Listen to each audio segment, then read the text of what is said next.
Hi friends, நம்ம இன்றைக்கி சுண்டக்காய் சட்னி தான் செய்ய போகிறோம்.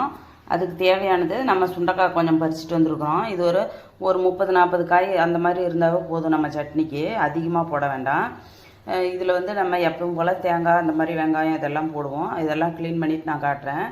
இந்த சுண்டக்காய் ரத்த சோகை இருக்கிறீங்களா, ரத்தம் கம்மியாக இருக்குது ஊரில்ங்கிறாங்கள, அந்த மாதிரி இருக்கிறவங்க வாரத்தில் 2 டைம் எடுத்துக்கலாம். அப்புறம் இதய ஆரோக்கியத்துக்கு நல்லது. நம்ம விட்டமின்ஸ் எல்லாம் இதில் நிறையா இருக்குது.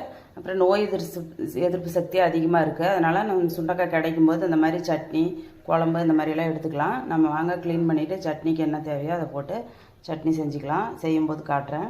இந்த சுண்டக்காய் இதுலேருந்து இந்த மாதிரி பிரித்து எடுத்துகிட்டு இந்த மாதிரி தட்டிட்டு நம்ம இந்த விதையெல்லாம் கழுவிட்டு தான் நம்ம சுண்டக்காய் சட்னி செய்ய போகிறோம். ஏன்னா இந்த விதையோடு செஞ்சோம்னா கொஞ்சம் லூஸ் மோஷன் ஆகிற மாதிரி ஆயிரும், விதை சேராது ஒவ்வொருத்தருக்கு.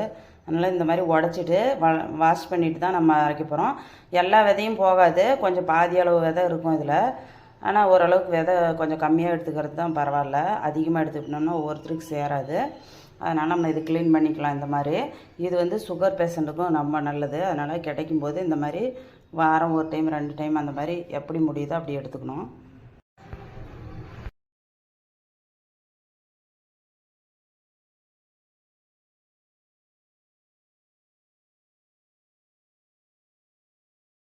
சட்னிக்கு தாளிப்பு ஃபஸ்ட்டு நம்ம வதக்கிற பொருள் எல்லாமே ஃபஸ்ட்டு வெங்காயம் போட்டு எடுத்துக்கலாம்.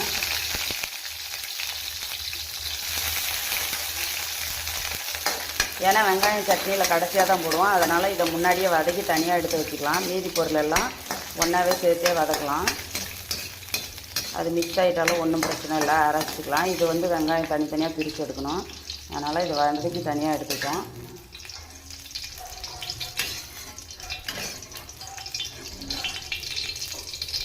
இப்போ நம்ம சுண்டைக்காய் சேர்த்துக்கலாம்.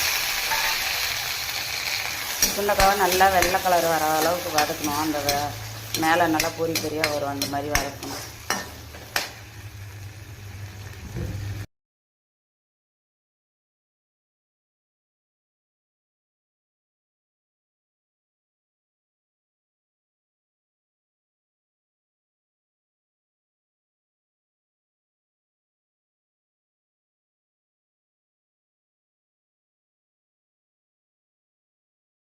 சட்னி அரைச்சி நம்ம இதில் உப்பு டேஸ்ட் பார்த்துட்டு தாளிச்சும் கூட்டிட்டோம். இதே மாதிரி நீங்களும் செஞ்சுக்கோங்க. கிடைக்கும்போது இதை பயன்படுத்தி நம்ம சட்னி செஞ்சு சாப்பிட்டுக்கலாம். நன்றி.